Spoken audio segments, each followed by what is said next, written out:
إله إلا الله ቀኑ ወደ ምሽት ነው የተቀየረው እንደምትመለከቱት الله يستر الله يستر የሳዑዲ አረቢያን ቀን ሙሉ በሙሉ ቀኑን ወደ ምሽት ነው የቀየረው በጣም አስደንጋጭ የሆነ ነገር እየተፈጠረ ይገኛል ማለት ነው السلام عليكم ورحمة الله وبركاته ودي تكبراتي نجاح ميديا تملكاتوች እንደምን አላችሁልኝ ሁላችሁንም ሰላም ብያለሁ ዛሬም በድጋሚ በሌላ ቪዲዮ ተገናኝተናል ውድ ተመልካቾቼ በጣም ጠፍቻለሁ አውቃለሁኝ ኢንሻአላህ ከዚህ በኋላ ለመጥፋት ሞክራለሁ አንዳንድ ሐጃዎች ላይ ስለነበርኩ ኢንሻአላህ ሲሳካ ወራቸዋለሁኝ ግን ኢንሻአላህ ከዚህ በኋላ አልጠፋም ለጠፋሁበት ደግሞ ግዚያቶች ማካካሻ የሚሆኑ አሪፍ ቪዲዮዎችን ከዚህ በኋላ ደርሳችኋል ማለት ነው ኢንሻአላህ ውድ ተመልካቾቼ የዛሬው ቪዲዮአችን ከመጀመራችን በፊት ሁላችሁም ቪዲዮውን ላይክ ማድረጋችሁን እንዳትረሱ ምክንያቱም ቪዲዮ በከፍተኛ ሁኔታ እንዲሰራጭ ሌሎችም በጣም ወሳኝ መረጃም እዚህ ውስጥ ስላለ ኢንሻአላህ ሌሎች እንዲዳረስ ላይክ ሼር ያደርግን ጀምረዋለን ውድ ተመልካቾቼ በትናንትናው እለት እንዲሁም ደግሞ ዛሬን ጨምሮ በሳዑዲ አረቢያ ምድር ላይ በጣም አስደንጋጭ የሆነ ነገር እየተፈጠረ ይገኛል ማለት ነው በጣም በርካታ የሳዑዲ ከተሞች ላይ ይህ ነገር ተፈጥሯል ምንድነው ይሄ ነገር የሚለው ነገር በቪዲዮ ምን መለከት ይሆናል ማለት ነው እንዲሁም ደግሞ ሳዑዲ አረቢያ የምትገኙ እህቶቻችንና ወንድሞቻችን ያላችሁበት አካባቢ ወይንም የምትኖሩበት ሰፈር ላይ ይህ ነገር ተከስቷል ወይ የሚለው ነገር ያላችሁበት ደህንነትም ኢንሻአላህ ኮሜንት ላይ አሳውቁኝ ምክንያቱም ቤተሰብም በተለያዩ አጋጣሚዎች ይሄ ነገር ሲመለከት ሊደነቅ ስለሚችል ደህና መሆናችሁን ኮሜንት ላይ አሳውቁኝ እንዲሁም ደግሞ ያልሰሙ እህቶቻችንና ወንድሞቻችን ካሉም መረጃዎች እንዲሁም ያልሰሙ እህቶቻችንና ወንድሞቻችን ካሉ ይህ መረጃ እንዲደርሳቸው በማሰብ ነው ይሄን ቪዲዮ ሰራሁት እንጂ ለማስደንገጥም አይደለም ውድ ተመልካቾቼ አሁን በቀጥታ ቪዲዮውን የምንመለከት ይሆናል ማለት ነው ከዛ በኋላ ደግሞ ኢንሻአላህ አስተያየት ሰጥባታለን ማለት ነው ወደ ቪዲዮ እንግዲህ ውድ ተመልካቾቼ ስክሪን ላይ የተመለከትን እንደምንገኘው በሳዑዲ አረቢያ ምድር ከትናንትና ጀምሮ ዛሬን ጨምሮ ይህ ከፍተኛ የሆነ አደገኛ አውሎ ንፋስ ተከስቷል ማለት ነው አውሎ ንፋሱ ቀሲም ሪያድ እንዲሁም ሌሎችም አካባቢዎች ላይ ያካለለ እንደሆነ ነው የተነገረ የሚገኘው ማለት ነው በጣም ያስደነግጣል በጣም እኔ እንጃ ከፍተኛ የሆነና የሚያስደነግጥ የሆነ አውሎ ንፋስ ነው ማለት ነው የሳዑዲ አረቢያን ቀን ወደ ምሽት ነው የቀየረው እንደምትመለከቱት ቀን ነበረ ይህ አውሎ ንፋስ ሙሉ በሙሉ ቀኑን ወደ ምሽት ነው የቀየረው እጅጉን አስደንጋጭና አስጨናቂ ቀን ነበረ የትናንትናው ቀን ሳዑዲ አረቢያ ላይ እንዲሁም ዛሬም ደግሞ ይሄ ነገር ተከስቶ እንደነበረ በሶሻል ሚዲያ በተለይ በቲክቶክ እና በትዊተር ላይ አረቦች ይሄንን ቪዲዮ ያጋሩት ይገኛል ማለት ነው ቪዲዮውን እንመለከተዋለን ከዛ በኋላ ደግሞ ኢንሻአላህ አንዳንድ ሐሳቦችን እንነጋገራለን ማለት ነው ላይክ ሼር እንዳይረሳ ወደ ቪዲዮ ሱብሃንአላህ እንግዲህ አውሎ ንፋሱ በመተመለከቱት መንገድ በጣም አስጨናቂ ነበረ ሱብሃንአላህ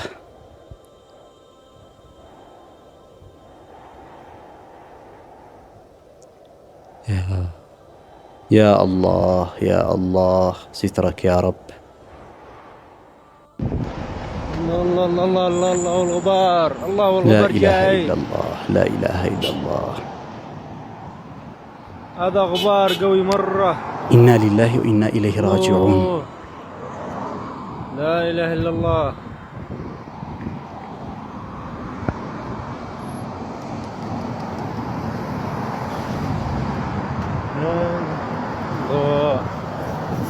በጣም አስጨናቂ ያ አላህ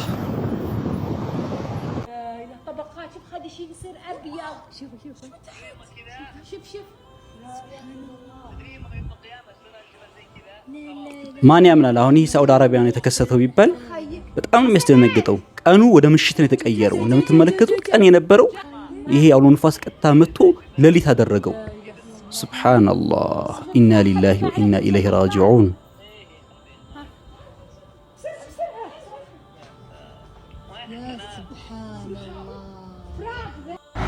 الآن بنقفل والله الآن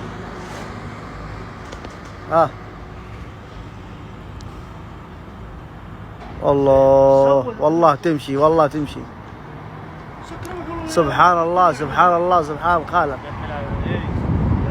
خلاص سكروا يلا نزل الباب يا خالد نزل الباب الله يرحمنا كيف بنسوي الحين سكر الباب يا خالد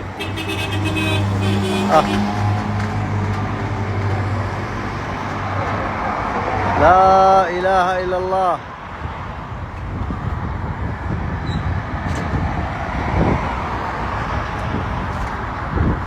شوفوا يا عيال شوفوا يا عيال هذا شوفوا ما شاء الله تبارك الرحمن هذا خير ولا شر والله ما ندري الله يستر الله يستر. شوفوا يا جماعة الدنيا صفرة. الله يستر أقسم بالله. ኢና ሊላሂ ወኢና ኢለይሂ ራጂዑን። እየተመለከት እንደምንገኘው እንግዲህ እጅጉን አስደንጋጭ አስጨናቂ ቀን ነበረ ትናንትና ሳውዲ አረቢያ ምድር ላይ እንዲሁም ደግሞ ሐታ በዛሬው ዕለት ራሱ ይህ ነገር አንዳንድ ሳውዲ አካባቢዎች ተከስቶ እንደነበረ ነው የተነገረ የሚገኘው። ሳውዲ አረቢያ የሚገኙ እህቶቻችንና ወንድሞቻችን በፌስቡክ በተለያዩ ሶሻል ሚዲያዎችም ሲጽፉና ስለዚህ ጉዳይ ሲናገሩም ሰምቼ ነበረ። ከቤት አትውጡ፣ በጣም አስጨናቂ የሆነ አውሎ ንፋስ ተከስቷልና ባካችሁ ራሳችሁን ጠብቁ የተባለም ነበርና እናንተ አካባቢ ምንድነው የተፈጠረ ያለው ነገር? እስኪ እህቶቻችንና ወንድሞቻችን ኮሜንት ላይ አሳውቁን። ግን እንደምንመለከተው በጣም አስጨናቂ ነው።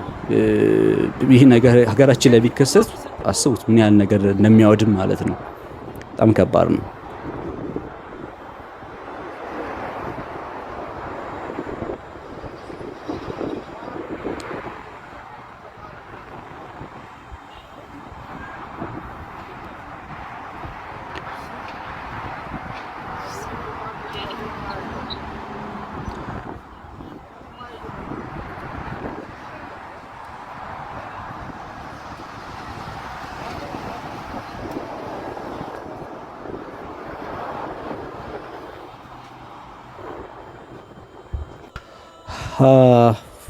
በጣም ያስጨንቃል ሐቂቃ። ከዚህ በላይ ማየት ራሱ አልቻልኩም።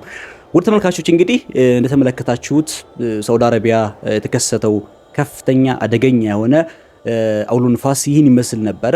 እንግዲህ ያው ዑለሞቹም እንደሚናገሩት በኡስታዞች እንደሚናገሩት ብዙ ጊዜ እንደዚህ ነገር ሲከሰት ያው የኛም ወንጀልም አለበት ማለት ነው። የኔ ያንቺ ያንተ አጠቃላይ እንደ ማህበረሰብ ያለንበት ሁኔታ እንደ ሙስሊምም እጅጉን ያሳፍራል። ምንኮራበትም ሁኔታ ላይ አይደለም ያለን። ምክንያቱም እየተመለከታችሁት ነው ሀገራችንም ላይ ከሀገራችንም ውጭም ላይ ማህበረሰቡ ምን ላይ ነው ያለው? ዲኑ ላይ አይደለም ያለው። ይሄ ትክክለኛ የሆነ ዲናዊ ማንነታችንን እኮ በተለያዩ ነገሮች ቀይረነዋል። በማቴሪያል ቀይረነዋል፣ ባሉባልታ ቀይረነዋል። ቁርአን ቁጭ ብሎ የሚያዳምጥ ሰውም የለም አሁን ላይ። ዲናዊ ነገር የሚናገርም ሰው እንደ ፋራ የሚቆጠርበት ጊዜ ላይ ደርሰናል። ዚና እንደ እንትን የሚቆጠርበት ጊዜ ላይ ደርሰናል እንደ ፋሽን እና በጣም ባለንበት ሁኔታ ያሳፍራል፣ እጅጉንም ይሰቀጥጣል። እንኳን አይደለም ይሄ ሌላም ነገር ቢመጣ ወንጀላችን ነው፣ ልንቀበለው ይገባል። ግን አላህ እንደ ረህመቱ እንደ እዝነቱ እንደ ቻይነቱ እንደውም አልቀጣንም፣ ማስጠንቀቂያ ነው የላከብን የሚገኘው ማለት ነው። አስታውሳለሁ ያሳለፍነው ሳምንት ሀገራችን ኢትዮጵያም ላይ በጣም ዝናብ ጠፍቶ ሰው ጭንቀት ላይ ነበር፣ ገበሬው ጭንቀት ላይ ነበር። ክፍለ ሀገር ላይ ደሴ፣ ሌሎች አካባቢዎች ላይ ሶላተል ኢስቲስቃ ከተሰገደ በኋላ ነው በሶስተኛው ቀን ዝናብ የዘነበው ማለት ነውና ይህ ሁሉ የተፈጠረ ያለው ነገር በእኔ ወንጀል ንጹህ ገበሬ ምንም የማያውቀው ገበሬ ይጎዳል፣ በአንቺ ወንጀል ንጹህ ገበሬ ይጎዳል። ሐቂቃ ዩቲዩብ ላይ ቲክቶክ ላይ የተሰሩ ያሉት ነገራቶች ተመልከታችኋቸዋል? እውነት የምንኮራባቸው ናቸው ወይ? ዩቲዩብ ላይ እየተሰራ ያለው ነገር ዚና ፋሽን ሆኖ የሐራም ጥንዶች የተጨመላለቁ ያለበት ተጨባጭ ሁኔታ ነው ያለው። ይህን ትደግፉታላችሁ? ምንም ኒካህ የሌላቸው ጥንዶች ዚናን እያስፋፉ ያለበት ዘመን ላይ እንኳን አይደለም ይሄ ሌላ ነገር ቢከሰት፣ በነገራችን ላይ ሳውዲ የሚከሰተው ክስተት ወይንም ኮሪያ የሚከሰተው ክስተት በእኔም ጥፋት እዛ ሊከሰት ይችላል። በቃ ዱንያ እንዲህ ነው። ግዴታ ሳውዲ ያሉ ሰዎች ወንጀል መስራት አይጠበቅባቸውም ይህንን ገፈት ለመቅመስ ማለት ነው። እኔ በኢትዮጵያ ሆኜ በምሰራው ወንጀል እዚህ ያለው ሙስሊም ወንድሜና እህቶቼ ሊጎዱ ይችላሉ። ስለዚህ የሚሰሩት ነገራቶች ኢትዮጵያ ላይ በላልመጣም ማለት የኢትዮጵያ ሕዝብ ጥፋት ላይ አይደለም ማለት አይደለም። የኢትዮጵያ ሕዝብ በሚያጠፋው ጥፋት ሌላ ዓለም ላይ ያሉ ወገኖቻችሁ እየተጎዱም ሊሆኑ ይችላሉ። በእኔ በኸይር ነገር ደግሞ እዛ ያሉ ወንድሞችና እህቶቼ ከበላ ሊመለሱ ይችላሉ። እንዲህ ነው የዱንያ ሱና ማለት ነው፣ አጠቃላይ የምድር ህግ ማለት ነው። ስለዚህ ይሄን ነገር ታሳቢ አድርገን ወደ ኸይር ነገር እንመጣ ይገባል የሚል መልእክት ነው ያለኝ። እኔ ኡስታዙኝ ወይም ሸኹኝ ያለ የሚል መልእክት ያስተላልፉ ያልኩት የተሰማኝን የግል ሐሳቤን ነው። እኔ በምሰራው ወንጀል አንቺ፣ አንተ፣ ሁላችን በምንሰራው ጥፋት ነው ይሄ ነገር የተፈጠረ ያለው። ስለዚህ ወደ አላህ መመለስ አለብን የሚለው መልእክት ለማስተላለፍ ያለ ነው። ኢንሻአላህ ተመልካቾቼ በቀጣይ በሌላ ቪዲዮ እንገናኛለን። ለዛሬ የነበረን ቪዲዮ ይሄን ይመስላል። ቪዲዮውን ላይክ፣ ሼር ማድረጋችሁ እንዳትረሱ። ያበደ ገራሚ ያበራት ትበሉላችሁኛል። ለካ በጤነኛ ቪዲዮ እንገናኛለን። ወሰላሙ አለይኩም ወራህመቱላሂ ወበረካቱ።